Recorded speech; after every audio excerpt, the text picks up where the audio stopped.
আসসালামু আলাইকুম, আমি শামিমা। স্বাগত জানাচ্ছি আমার চ্যানেলের আরেকটি লাইফস্টাইল ব্লগ দেখার জন্য।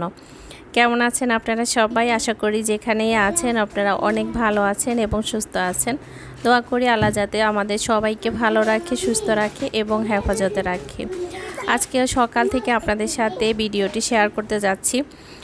যে পরিমাণে গরম কি আর বলবো, গরমে তো সিদ্ধ হয়ে যাওয়ার মতো অবস্থা। তারপরেও তো আমরা যেহেতু সংসার করি আর সংসারের কাজগুলো ফেলে রেখে তো আমরা শুয়ে বসে থাকতে পারি না। তো কি করব, কাজ তো করতে হবে, যেহেতু খেতে হবে আর খাওয়ার জন্য হলেও তো রান্নাবান্না তো অন্তত করতেই হবে। তো সে কাজগুলোই করে নিচ্ছি। অফ ক্যামেরায় নাস্তা রেডি করে সকাল সকালেই নাস্তা আয়ানের পাপাকে দিয়ে দিয়েছি। আয়ানের পাপা অলরেডি অফিসে চলে গেছে আর আমি এদিকে আমার ঘরের যে ক্লিনিংয়ের কাজগুলো, মোছামুছি, সেগুলোই করে নিচ্ছি। সকাল সকাল এই কাজগুলো যদি তাড়াতাড়ি করে ফেলা যায় তাহলে আমার জন্য ভালো। রোদ উঠতে উঠতে আমার কাজ শেষ হয়ে যায়। আর দুপুরবেলা হলে তো মনে হয় যেন বাহিরের থেকে আগুনের লুয়া আসে, এত মানে বাহিরের তাপ আর বাতাসের সাথে তো মনে হয় অনেক বেশি বাহিরের থেকে অনেক গরম হাওয়া আসে। তো আমি চেষ্টা করি দরজা জানালা সবই বন্ধ করে রাখার। সন্ধ্যার পরে খুলে দিই, সকাল থেকে সন্ধ্যা পর্যন্ত আমি সব কিছু বন্ধ করে রাখি। এতে করে আমার কাছে মনে হয় ঘরটা ঠান্ডা থাকে। আর এই যে দেখেন, আমার ছেলে ঘুম থেকে উঠে প্রতিদিনে সে এমন করে, কান্নাকাটি করে তার বাবার জন্য। তো ওর বাবা যেদিন ওকে না বলে যায় সেদিনে ওর এই অবস্থা হয়, উঠে এই রুম সেই রুম ঘোরাফেরা করে আর কান্নাকাটি করে, কিছুক্ষণ মন খারাপ করে থাকে। তো ওর বাবা যখন যায় তখন ওকে অনেক সময় বলে যায়, কিন্তু সে তো ঘুমে থাকে, সে হয়তো বা শুনতে পায় না। আর শোয়ার থেকে উঠে এমন অবস্থা আমার সব সময় করতে হয়। তো ওর বাবাকে বলি যে ওকে ঘুম থেকে উঠিয়ে তারপরে তুমি যাইও, কারণ ও পরে আমাকে অনেক বেশি ডিস্টার্ব করে। তো সব সময় আসলে এই কাজটা করা হয় না, কারণ ও খুব তাড়াতাড়ি যায়, তো ওকে আর ডিস্টার্ব করে না, ওকে ঘুম থেকে উঠায় না। তো যাই হোক, এই তো আমি কাজগুলো করে নিচ্ছি। আজকে আমি কেন ইউটিউবে এসেছি, কেন বা আমি লাইফস্টাইল ভিডিও শেয়ার করে থাকি, সেটা আজকে আপনাদের সাথে আমি শেয়ার করব। তার আগে আপনাদের সাথে আরেকটা কথা বলে নিই। আপনারা তো সবাই বাংলাদেশি ব্লগার মম হীরা চ্যানেলের হীরা আপুকে সবাই চিনেন। বাংলাদেশে ওনাকে চিনে না এমন মানুষ খুবই কম আছে। ওনাকে বাংলাদেশ নয়, বিশ্বের বিভিন্ন দেশের মানুষে ওনাকে চিনে। ওনার চ্যানেলটা আলহামদুলিল্লাহ অনেক দূর এগিয়ে গিয়েছে। ওনার যোগ্যতাই ওনাকে অনেক দূর এগিয়ে নিয়েছে। তো যাই হোক, আসলে করোনাকালীন সময় থেকে আপুর ভিডিও দেখা শুরু করেছি, আর তখনই উনি আসলে চ্যানেলটা ওপেন করেছে। তখন থেকে ওনার ভিডিও আমি দেখা শুরু করেছি। আর এমন অবস্থা হয়েছে যে ওনার ভিডিওর অপেক্ষায় থাকতাম সব সময়, কখন আপু ভিডিও ছাড়বে আর কখন ওনার ভিডিও দেখতাম, মানে সে অপেক্ষায় থাকতাম। আমি ইউটিউবে ঢুকে ঢুকে দেখতাম উনি কখন ভিডিও দিবে। আমি মানে এক পর্যায়ে নেশায় গ্রস্ত হয়ে গেছি ওনার ভিডিও দেখতে দেখতে। তো প্রায় 2 বছর পরে ওনার যখন চ্যানেলটা ওপেন করা 2 বছর পর থেকে আমার মনে মানে খুব ইচ্ছে করেছে যে আমিও একটা চ্যানেল খুলবো, কিন্তু সাহসে কুলায় নেয় বা কিভাবে খুলবো কিছুই জানতাম না তখন। এভাবে করতে করতে আরেকটা বছর পার করেছি। তারপরে গিয়ে আমি অনেক কষ্ট করে নিজে নিজে ইউটিউবের বিভিন্ন টিউটোরিয়াল দেখতে দেখতে তারপরে আমি আমার চ্যানেলটা ওপেন করেছি। তাই বলে এই না যে আমি হীরা আপুকে নকল করি। আপনারা যারা আমার ভিডিও দেখেন তারা অবশ্যই দেখলে বুঝতে পারেন যে আমি আসলে হীরা আপুকে নকল করি কি না। আমি আমার মতো করে আমার ভিডিও শেয়ার করি। তবে হ্যাঁ, আমাদের সবারই লাইফস্টাইল একই রকম, খাবার দাবার হয়তো বা আমি একরকম করে করে আরেকজন আরেক রকম করে করে, কিন্তু ঘুরে ফিরে সবাই একই ভাবেই চলাফেরা করে। তো এই হলো আর কি কথা। আসলে হীরা আপু যে অবস্থানে চলে গেছে, ওনার আশেপাশে যাওয়ার সে যোগ্যতা আমাদের নেই, সে সাহসও করি না। আমাদের চ্যানেল সেরকম অবস্থানেও নেই, তবে কোনো রকম যদি একটু দাঁড়ায় তারপরও আল্লাহর কাছে শুকরিয়া জানাবো। এত কষ্ট করি আসলে চ্যানেল নিয়ে, কিছুই হয় না। তো আসলে যে কথা বলতে গিয়েছি, আসলে আমি চ্যানেলটা মূলত হীরা আপুর কাছ থেকে ওনার ভিডিও দেখে আমি চ্যানেলটা ওপেন করেছি।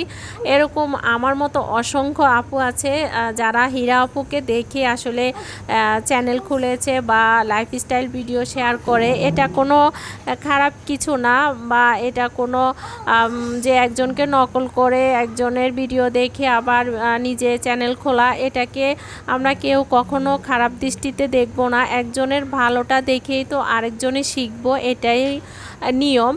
সব সময় আমি এখনও পর্যন্ত হীরা আপুর ভিডিও দেখি, যখনই উনি ভিডিও দেয় নোটিফিকেশন চলে আসলে আমি দেখিনি। আর এখন মাশাল্লাহ করে আপুর একটা কিউট বেবি আছে, ওকে দেখার জন্যই মূলত ওনার ভিডিওগুলো দেখি, কবে ওর ফেসটা আমরা দেখতে পারবো। আজকে আমি হীরা আপু সম্পর্কে যে কথাগুলো বলেছি আপনারা আসলে অন্য কিছু মাইন্ড করবেন না। আর হীরা আপু কখনো আমার চ্যানেলে আসবেও না, আমার একটা ছোট্ট চ্যানেল, এই চ্যানেলে হীরা আপুর আসার কথাও না। যদি কখনো ভুলবশত আমার চ্যানেলটা দেখে ফেলে তাহলে তো আলহামদুলিল্লাহ। আপু হচ্ছে একজন সফল ব্লগার, ওনার সবসময় আমি মঙ্গল কামনা করি। তো যাই হোক, অনেক কথা বলেছি, আমার কথাতে যদি কোনো ভুলভ্রান্তি হয়ে থাকে আপনারা ক্ষমা সুন্দর দৃষ্টিতে দেখবেন। তো আমি এর মধ্যে রান্নাবান্না শেষ করে ফেলেছি। এই ভিডিওটা ছিল আমার শুক্রবারের ভিডিও। তো ওই দিন আয়নের পাপা বাজার এনেছিল, মাছ নিয়ে এসেছিল অনেকগুলো, এগুলো ধোয়া তারপরে পরিষ্কার টরিষ্কার করে আমি রান্নাটাও সেরে নিয়েছি। আজকে অনেক মজা করে মাছ ভুনা করেছি, আর কই মাছ ভাজি করেছি, আর মাছের মাথা দিয়ে আমি এখানে লতি রান্না করেছি। অনেক মজার খাবার। আর আয়নের পাপা আসলে সপ্তাহে একদিনই দুপুরবেলা এখন খায়, পুরো সপ্তাহে। আগে তো সেই দুপুরে এসে খেত, এখন আসলে গরমের জন্য বাসায় আসে না। তো একবার চিন্তা করেছি একটু ভালো মন্দ রান্না করব, কিন্তু গরমের জন্য সেটা সম্ভব হয়নি। হালকা পাতলা যা রান্না করেছি এটা দিয়ে আসলে মজা করে ভাত খাবো। তো আমি টেবিলে খাবারগুলো দিয়ে এখন ঢাকনা দিয়ে রেখে দিব। আর এর মধ্যে আপনাদেরকে প্রতিদিনের মতো ছোট্ট একটা রিকোয়েস্ট করে নিচ্ছি, আমার ভিডিওটা যদি আপনাদের কাছে ভালো লেগে থাকে তাহলে প্লিজ একটা লাইক দিবেন। আর যদি বেশি ভালো লেগে যায় তাহলে অবশ্যই আমার চ্যানেলটি সাবস্ক্রাইব করে বেল বাটনটি অন করে দিবেন। এতে করে আমি যখন নতুন কোনো ভিডিও দিব আপনারা সেটা সময় সুযোগ করে দেখে নিতে পারেন। আর এই কাজগুলো যারা অলরেডি করে ফেলেছেন তাদেরকে অসংখ্য অসংখ্য ধন্যবাদ। তো এর মধ্যে আমি গোসল করেছি, নামাজ শেষ করেছি। এখন আয়নের পাপাকে আর আয়নকে ডেকেছি দুপুরের খাবারটা খাওয়ার জন্য। আর আমি এখানে শসা আর লেবু কেটে নিয়েছি। আর গতকালকে আবার ভাজি করা ছিল, একটু করলা ভাজি ছিল, সেটাও আমি নামিয়ে নিয়েছি। আজকে ভাতটা একটু নরম হয়ে গেছে, আমি আসলে নরম ভাত একদমই খেতে পারি না। আমার হাতে যদি ভাত লেগে যায় আমার আর ওই ভাত খেতে একদমই ইচ্ছা করে না। আবার আয়নের পাপা একটু নরম ভাত পছন্দ করে, তো ওর জন্য ভালো হয়েছে। আর আমারই মনটা খারাপ হয়ে গেছে, মজার তরকারিটা দিয়ে আমি একটু মজা করে ভাত খাবো। তো আলহামদুলিল্লাহ খারাপ হয়নি, ভাতটা একটু ঠান্ডা হওয়ার পরে মোটামুটি ঝরঝরা হয়েছে, অতটা নরম হয়নি আর কি। তো আমরা তিনজনে খেতে বসেছি, আয়নের পাপা আর আমি। আম্মা কিন্তু নেই, আসলে আম্মা ঈদের পর দিন আমার বোনের বাসায় গেছে, এখন আমার বোনের বাসায় আছে, ওখানে থাকবে কিছুদিন।